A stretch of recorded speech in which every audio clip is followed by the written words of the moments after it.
My name is Tiffany, and one of the most important things life has taught me is that you've got to show up for yourself. Hi, my name is Tiffany, and welcome to Present for Myself. Before we get started, I'd like to invite you to subscribe by hitting that subscribe button at the bottom of the screen and hit the notification bell next to it if you want to be notified of when I post new videos.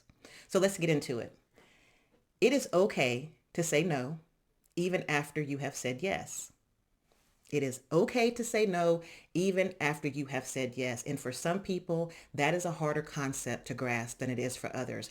I am some people, or at least I used to be. Whenever I had to say no to someone after I'd already committed or said yes, no matter what I was going through or feeling or dealing with, I would feel so anxious and torn, and I would toil and lament over having to do that. Blame it on my temperament. There were some other things that came out as I worked through and processed why I was that way. And it became helpful so that I could learn to move past that and understand when it was time and when it was appropriate and acceptable for me to say no after saying yes. So when is it okay to say no after already saying yes? For me, it has to be a little bit more serious than just I'm in a mood or I just don't feel like being bothered. You know, when you make a commitment to someone, that is very important. So it's something that's necessary to stick with for the most part. When I say for me, it's not something that's light, what I mean is if you make a commitment to help a friend, let's say, set up for an event, and you get home from work that evening and you're just not feeling it. You're just not up to it. You're just in a mood. You just had a bad day. That's not the time to go back on your commitment. Or maybe you have an important event coming up and you didn't get a chance to get a haircut for it. And this was something you promised someone that you would be a part of and that you would assist with. And you didn't get your hair done or your or whatever, slap on a ball cap, slap on a wig and go. Do what you said you were going to do. Be a man, a woman, a person of your word in those circumstances and in those situations. So it's not something that I take lightly, neither should you, because your word and your commitment is very important. Which brings me to whenever I first said it's okay to say no, even after you've said yes. Some people bristled and balked immediately and thought, oh, no, no, no. What about my honor? What about my integrity? What about character? What about all those things that you were brought up believing that you had to stand on? Listen, I get it. They are all important. Depending on how you were brought up, depending on your religious or spiritual affiliations, what have you, just your moral, compass or whatever, you may feel like, I can never go against my word. I mean, I was raised spiritually and, to think that, you have to swear to your own hurt. No matter what takes place, you do it, no matter how you're feeling, no matter what's going on in your body or your life or whatever. So I get that. I get it. So believe me, this was not an easy journey for me. When it's okay to say no after saying yes, for me, it's when it involves health, mental health, emotional health, just your well-being overall. When it involves you having to do something that's going to go against, your health being well. Being well is very important. And so, yeah, it is something that sometimes you're going to have to back out. If that blood pressure is rising, if you've started to feel sick or, as the British say, poorly in any way, those are the reasons to go forth and say, you know what, I can't do this. This is something that I promised, but I'm going to have to back out. Another thing for me is if it affects your long term, something long term that you've committed to that's going to, over time, really come back and haunt you. Getting a mortgage, buying a car. Think about those two things. How many times have you gone in and signed a contract for something and knew that it wasn't something that you needed to be doing? Or maybe later on you got a red flag. You had some, post research and understood that this was not a good investment or this was not something that you could move forward with. And then you were afraid to go back and say no. And so you went through with it. Major purchases, long-term commitments like that, honey, I don't care if the pen is right at the point of signing the document. If there is an out, take it. Say no, I can't do it. If there is a grace period, utilize that grace period to go back. Save yourself. Save yourself because you don't know what's coming down the road that's giving you this inclination to say no. Sometimes your circumstances may change financially or whatever, or maybe you miscalculated, maybe they miscalculated. I don't know what your reason or your rationale is, but you better learn to say no. Because I remember one time and I signed a car deal that was for 5 years, and I had to live car rich, looking good, driving around, having everybody tell me, oh, I love that car, I love that vehicle. But little did they know I was really struggling to make that car note. And I knew better, and I went and did it anyway. I don't want that for you. And if it's ever happened to you, I don't want it to happen to you anymore, any more than you do. Think about something else that's a long-term commitment, a relationship, a marriage. So you gave the promise ring, and you put the engagement ring on the finger, and you said yes, you said I do after the big proposal in front of everyone. And then you get red flags, or it's something that you just don't want to go through with. You realize I've made this commitment too soon. Listen, leave me at the altar if you have to. If it comes down to it and you are all the way down that aisle and you're about to slip that ring on that finger, if you're about to say I do before whatever part of the ceremony that you can still get out of it and it not be legally binding, if you have to walk away, walk away.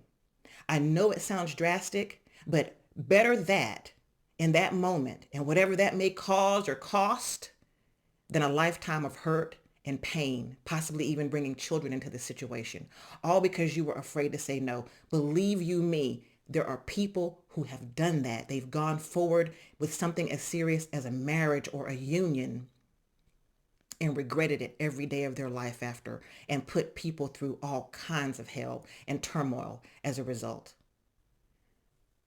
It's okay to say no, even after you've said yes. It's okay. Now, a lot of people say, well, if it's okay to say no after I've said yes, I seem to get myself into situations often where this is an issue for me. And for me, I'm not the type of person that likes to burn bridges and, things like that. And you know what? Listen, again, and I can't stress this enough. I wasn't even going to say this, but if you have to burn the bridge, burn the bridge. Some of you need to burn bridges, and you need to burn the bridge, and you need to use the fire and the wood from that burning bridge to light your way to a path of freedom and enlightenment, because you've spent most of your life dealing with people, bullying yourself and being bullied into saying yes when you knew you should have said no to something, staying longer than you wanted to stay, letting them keep you longer than you wanted to be kept, all because you didn't have the moxie, the intestinal fortitude, the whatever it takes to say no. I won't use the word courage because I don't want anybody to feel down. Usually when you're in a situation where you have a hard time saying no, there's something to that. But let's work up to a place where it's easier for you to say no when you have to. I didn't even want to go down that path, but I find it necessary to say it. Someone needed to hear that. Burn that bridge. Don't tell me not to burn a bridge. If it's necessary, it's necessary. Okay? Listen, I'm a coach. I'm not a coddler. I'm here in this world to tell what needs to be told, to say what needs to be said. So how do you minimize the amount of times you have to be put in that situation in the first place? How do you minimize having to say no a lot after saying yes? Well, again, you don't want to be in that situation in the first place. So think before you speak or before you commit or before you act. Take a beat, take a day, take a week. How long can I get back to you on it? Even if it's something that you're uber enthusiastic about at the moment. Even if it's something that you're pretty sure, 99.999% sure that you're going to say yes to, consider it. Give consideration to it in the moment, especially if it's a large commitment, a lifelong commitment, something that's going to require a lot of your time and your energy and your resource. Think it through. Go look at your calendar. Give it some thought.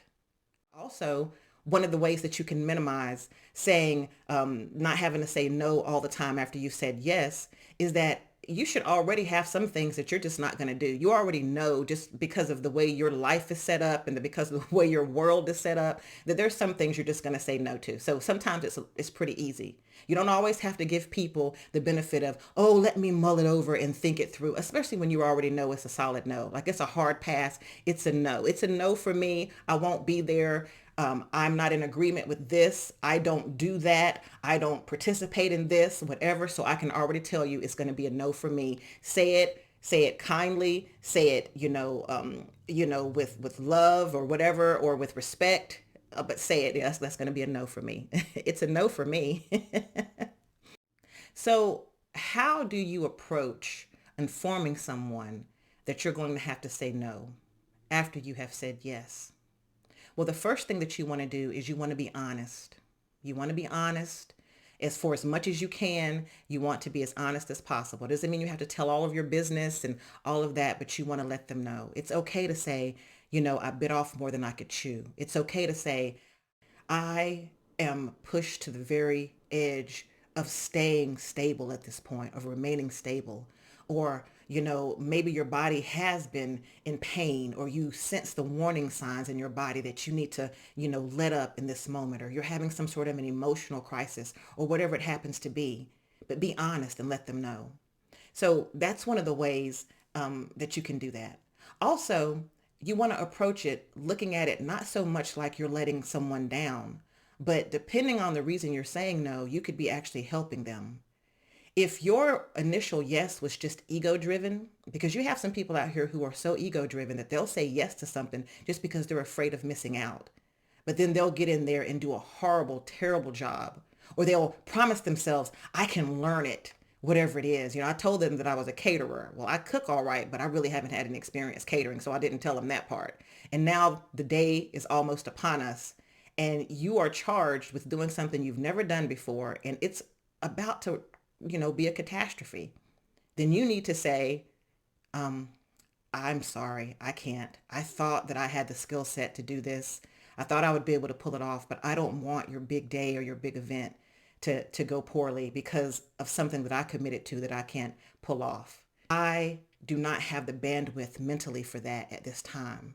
What you also want to do in approaching how to say no after you've said yes, you may want to, like, depending on the situation, like you're not going to necessarily be a good, you're not going to necessarily have credit with that person after you've, not necessarily lied, but maybe you just really did think you could do it at the time.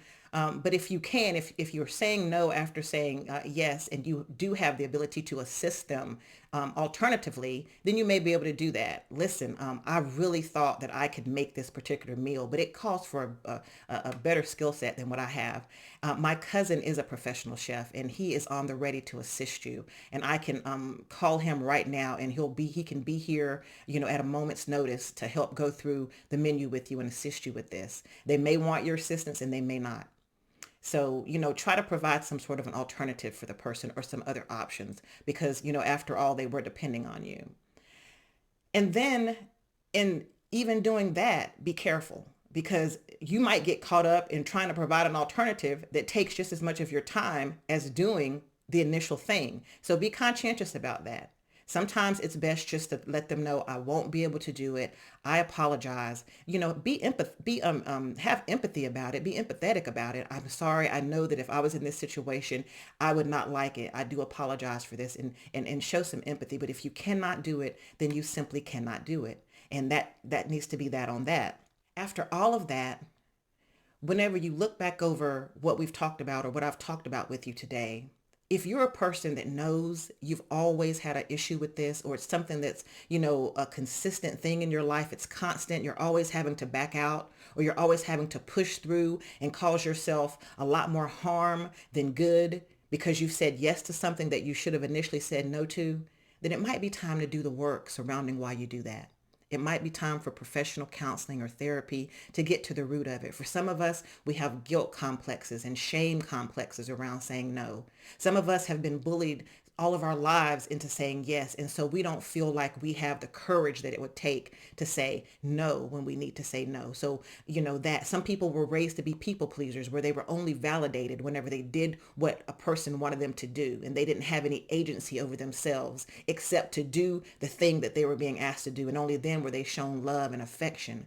So I'm not here to bash you over the head if you're a person that is always saying yes, because there's something to that more than likely if it's something that always is happening in your life. And so I would ask that you get some help, professional help from a licensed therapist or counselor that can help you get to the root of why it is that you seem to have such an issue and you struggle in that area. You've got to show up for yourself, because typically the people that have asked you to do things for them, they're not going to circle back around and say, oh, I noticed that whenever you said yes, you looked a little distressed. Or I've been monitoring your life and I can see that you're overwhelmed. And so I'm going to actually take this responsibility off of your plate. A lot of times they're not going to do that. You have to learn to show up for yourself and do those things for yourself. It's imperative that you do. I have thoroughly enjoyed being able to spend this time with you and to share this information with you. Again, don't forget to like, share, and subscribe. You know what? I'm present for myself, and I hope you are too. People, we must be very protective to the seed that has been birthed within us. Sometimes when we don't know the words we hum,